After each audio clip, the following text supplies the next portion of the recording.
Hi, welcome to this quick video, and in this quick video I'm actually going to measure the hotness of, it's called, I think, extra hot peri-peri. So this is a Nando's sauce.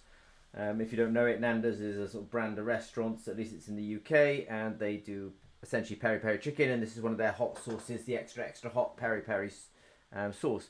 Now, just a kind of way of demonstration, you can see me there with actually a teaspoon of the entire sauce. And the reason I bring it up a little bit is because I have definitely tasted a teaspoon of that entire sauce, and it's very tasty, but it's not hot in terms of tens of thousands of Scoville heat units or even hundreds of thousands of Scoville heat units. Now we'll figure out what the actual hotnesses of it is very quickly. So in front of me, I do have the food sense generation 4.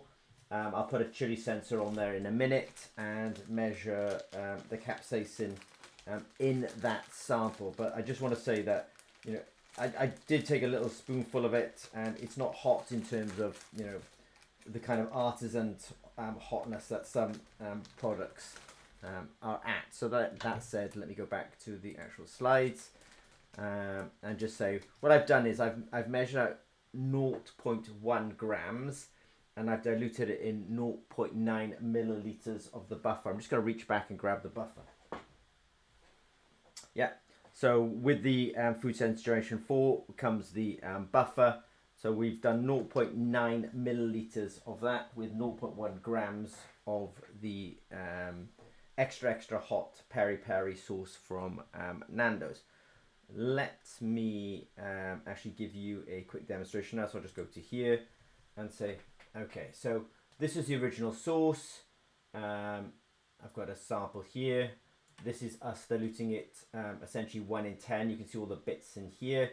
I'm just going to give it a quick vortex just to kind of get it all homogeneous. I'm just going to put a fresh sensor in here.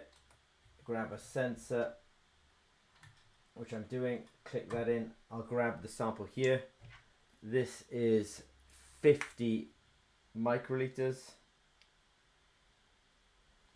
I'll put that on like that. I've named the sample here, so I've named it, and then I'll just go continue, and oops, and then it's off, so off it goes. So give it I don't know, about 15 seconds, and it'll have run the assay. Then it'll do the analysis on the data, and then we'll get a Scoville heat unit. Like I say, it's not, and it is very tasty, and I can put lots of it on my food, but it's not in the kind of the range. Like I've got a sort of, this is one I tested just the other day, and here somebody's made a real effort to kind of put in Dragon's Breath and chocolate Butlan and Carolina Reaper and I think Moruga or something. So they've put in all sorts of things, and this is definitely something that is hotter.